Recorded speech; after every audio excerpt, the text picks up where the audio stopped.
Hi everyone! So look, there's more videos, but this is a book review, as the title says, of this book. This is Song of the Song of the Wanderer by Bruce Coville. This is book 2 of the Unicorn Chronicles. And yes, this is a child's book, but it's so much thicker. Like, it is by Scholastic's Apple. So, anyway, yeah.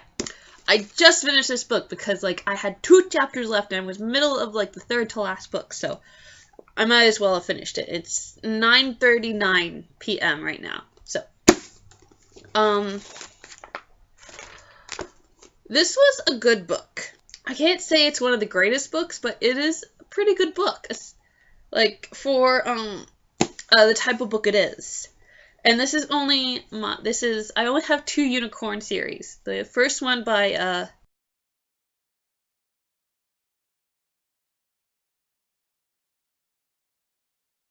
don't know, but those really skinny, the 5 skinny unicorn books, like, Wish Upon a Unicorn, I believe. Hold on. Sorry. Where is it? Okay. Yes. The first book is Wish Upon a Unicorn, because the first book of this one is Into the Land of Unicorns. This is a very good book. And, it is a bit slow to begin with. It does pick up, but it doesn't start getting, like, it's slow to begin with. It does pick up, but the really exciting part, I'm sorry to say, is, the end of, there's 26 chapters, and it's actually the end of chapter 20 when the real excitement begins, and then it's all, like, in the next, like, six chapters. Yeah. So, like, 21, 22, 23, 24, 25, and 26. But the end of chapter 20 is really where it starts getting really, like, excited and, like, oh my god, this shit just hit the fan sort of thing happening. And, like, it's not much of a spoiler because the table of contents is right at the beginning of the book. And chapter 20 is called Beloved. And if any of you know what is, like, who your basic villain is, it's Beloved. The person's name is Beloved. It is a person. That's pretty much all I want to give you, because finding out who Beloved is part of, like, the whole sort of mystery and excitement of it. Not a whole huge amount of excitement, but it's a bit of exciting moment to find out the history and the backstory of how all of these events, like this book, the first book, and, like, the next 2 books,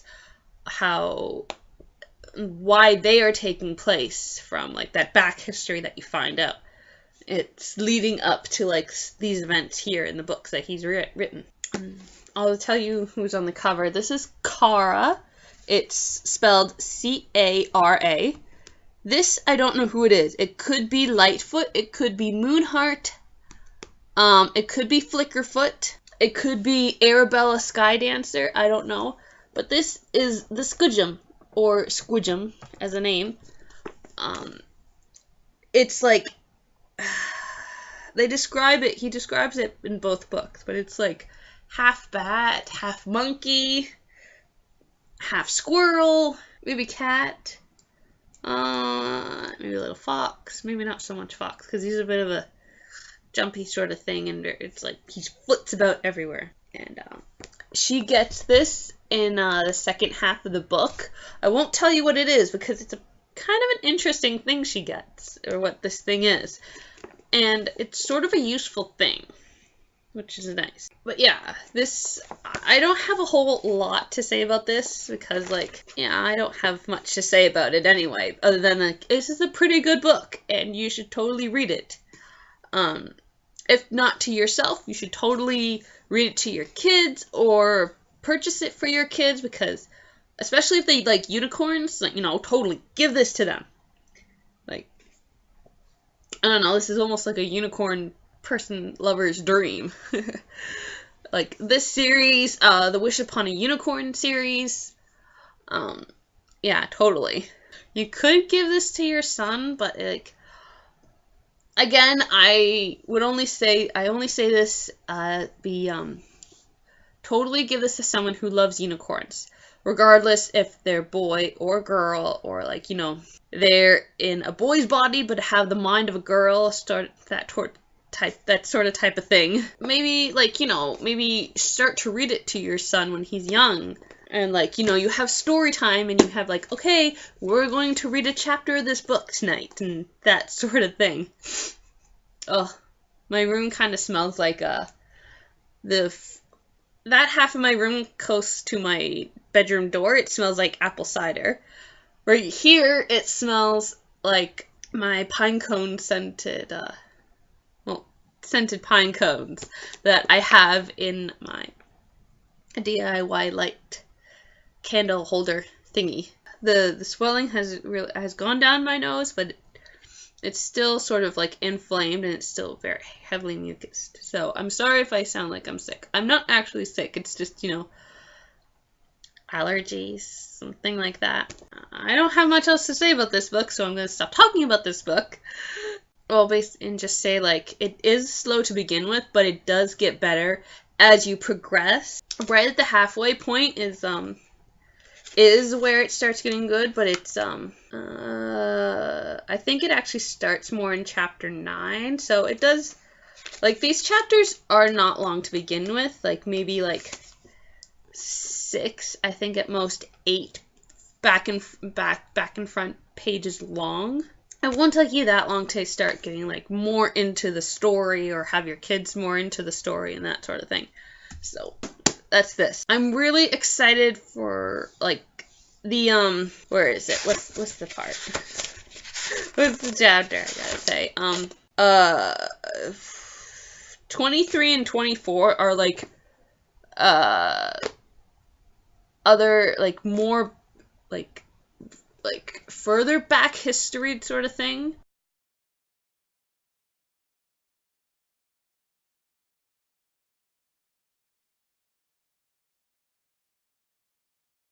This is this is an expedition thing, but it's also finding more back history.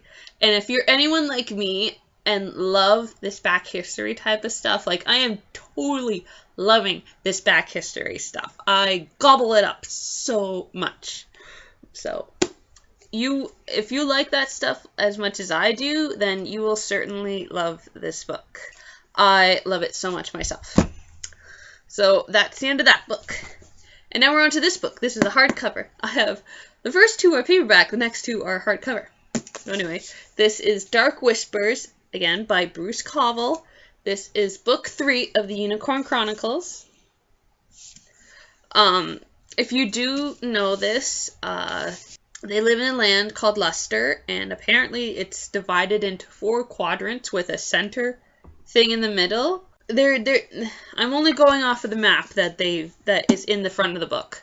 So we have they were in Summer Haven. This was right at the top. Autumn Haven is over here, and then that's winter and that's spring. They just moved from Spring Haven down to here. You're in Spring Haven at the beginning of the book, and then by the end, like the first book, and then you're in Autumn Haven by the end of book 2.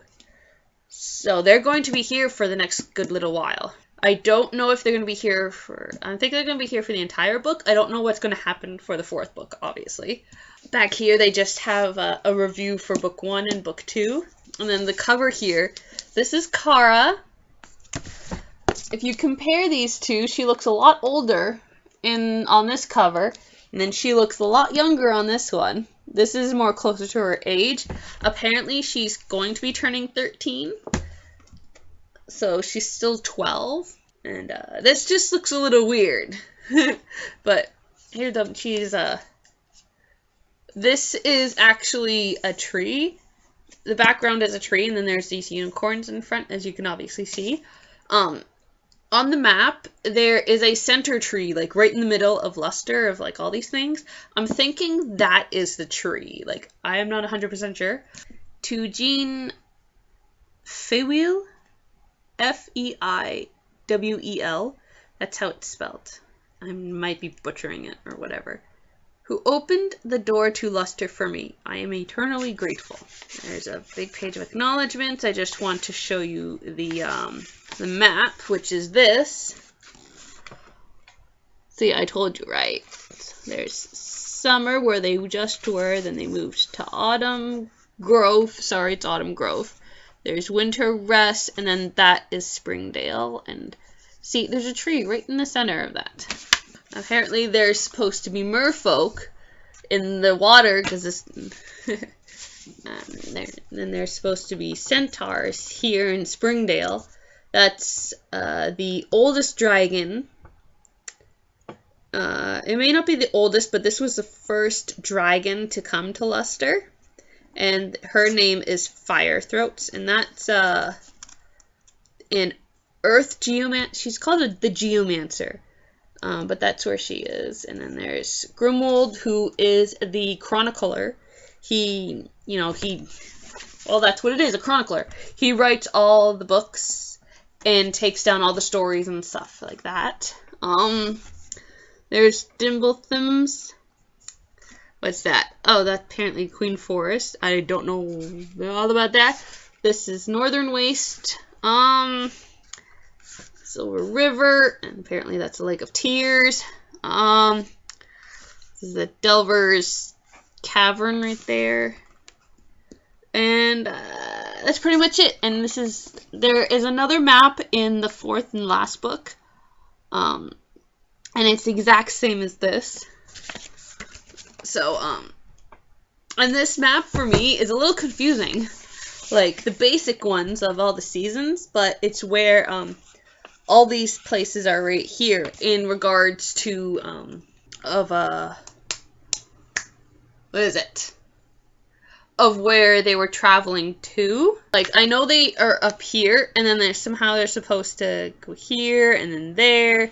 And it's like, I'm a little confused. Most maps I'm not this confused, but this map I'm a little confused as, like, this major part here right in the center. So let's get to this part, because as far as I know, there's not much else. I will read the acknowledgments for you. In Canadian, this would have cost $19.99, which would be about like maybe $22. In the US, this would have been $17.99, which would be about $19, something like that. Because it's I find that with the tax on books and most of the stuff, when it's like that price, it goes up to about roughly $2 more. Roughly like that. Cara Deanna Hunter is on a quest, searching for the secret that may unravel the mystery of the ancient war between the unicorns and the monstrous Delvers. Ooh, we get to find out what the heck is the problem with these Delvers and stuff. Sorry. First, majorly we have a problem with Beloved, as you will know in the first book, and it's kind of on the back here, so it's not really a spoiler. But finding out that now we're going to find out what the heck's going on, like why the Delvers are so mean and nasty, and basically either wanted the amulet Kara had from the Queen, or why they want to kill the unicorns or kill people. Basically kill everyone and eat them, sort of thing. And why they might want Kara specifically. Take her body, take her hostage and stuff. Besides just taking the amulet. Because when she first comes, the one Delver tries to kill her and basically tries to take her amulet. So I really don't know, but we get to find out what the heck's going on with the Delvers in here. Okay. Meanwhile, Kara's father's on a quest too, to free her mother from the Rainbow Prison. as Kara travels through the strange and terrifying underground world of the Delvers and to the court of the Centaur King. Woo! We get to go see centaurs. I love centaurs. They're freaking hot. If you did not see Narnia, they are in Lion, the Witch, and the Wardrobe and Prince Caspian Major.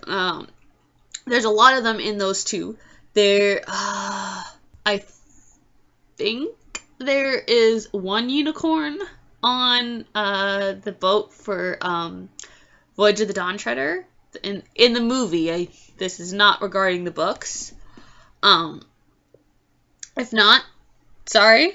I think there's supposed to be someone, but I might just totally be wrong. That's okay. You do see a lot of centaurs in Lion, the Witch, and the Wardrobe and Prince Caspian, and they're kind of freaking hot. I won't lie, they're really good looking. But they do have like these versions have like kind of like a horse muzzle and the horse ears, but their eyes and like around here, like this outside of face, like the eyes and mouth and that sort of stuff, is humanish, and down here this is all muscular, lovely ab stuff working there. So hopefully these centaurs are going to be I can imagine as being freaking hot. At least I'm going to, since I'm an adult, and I have no idea what a 12, 13-year-old would be thinking about them. Where is it? Her father is traveling from mysterious India to the depths of the Rainbow Prison itself. Hold on, let me reread that sentence, because it's like a two-part thing. As Kara travels through the strange and terrifying underground world of the Delvers into the court of the Centaur King, okay, there we go. Now it makes more sense. Sorry. Who can be trusted? Who is the enemy? Will Kara and her father find what they are looking for? Readers will be at the edge of their seats in Bruce Coville's thrilling, multi-stranded tale of two quests in the long-awaited third book of the Unicorn Chronicles. I certainly want to know what the heck's gonna go on, because we find out about her mother in book 2, and Kara's like bloodline history, and it's like freaking amazing. Well, maybe not freaking amazing, but it's pretty darn cool for this, especially for this type of book. But like even in like a more adult fantasy, like I would still think it would be pretty cool to find out about your history like that. Bruce Coville has been writing about unicorns for nearly 30 years, and every day he receives letters from fans around the country who beg for book 3 of the Unicorn Chronicles. I've been on his website, and he only has one series involving unicorns. Everything else, it has nothing to do with unicorns. Yeah. And I even have one of his thriller series called Chamber of Horrors. And that has nothing to do with unicorns, unless you want to, unless there are like evil unicorns who want to kill you and are like, have yucky green mucus dripping out of their muzzles, their mouth. I don't know. But he hasn't been really, he doesn't have that many unicorn series. He only has 4 books, so yeah, whatever. He has received over a dozen Children's Choice Awards and has written more than 90 popular books for young people, including My Teacher's an Alien, Into the Land of the Unicorns, Song of the Wanderer, and The Monster's Ring. He lives in Syracuse, New York, with his wife, Catherine. Alright, let's get to that very long page of acknowledgements. Right here. Look. This book has been a long time in the making, and I have been helped by good eyes and even better ears of many friends, including Daniel Bostic, Kara Coville, Catherine Coville. Huh, he named his daughter. Or maybe that's his sister, or I don't know, someone related to him named Kara. Catherine Coville, Kelly Lombardo, Naomi Miller, Tamora Pierce, Michael Stearns, and the late and much missed Paula Danziger. Okay, I'm not going to read you all those people's names. Also owe thanks to Pat Brigandy, my editor for the first book, and Zihava Cohen, who guided me through the second. Both helped me shape the world and the story that continues to evolve. For this book, the editorial reins were taken up by Deanna Hess and Lisa Meltzer, ably assisted by the wonderful Grace Kendall. This book would not exist at all had not Jean Faywell, that was that person in the dedication page, invited me to write a unicorn series back in 1991. She could have had no idea, when she did so, that it would take me this long to reach book 3.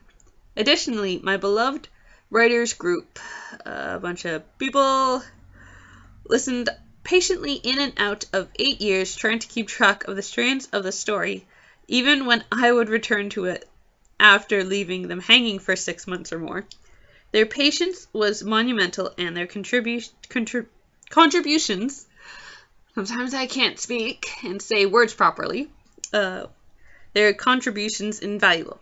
But most of all, I must thank the fans who urged me, with varying degrees of patience, to finish the darn thing. Many who started reading the Chronicles as children have grown up while I have been trying to write this 3rd volume, and I am both chastened and heartened by their continuing emails, letting me know that they are still eager to read it.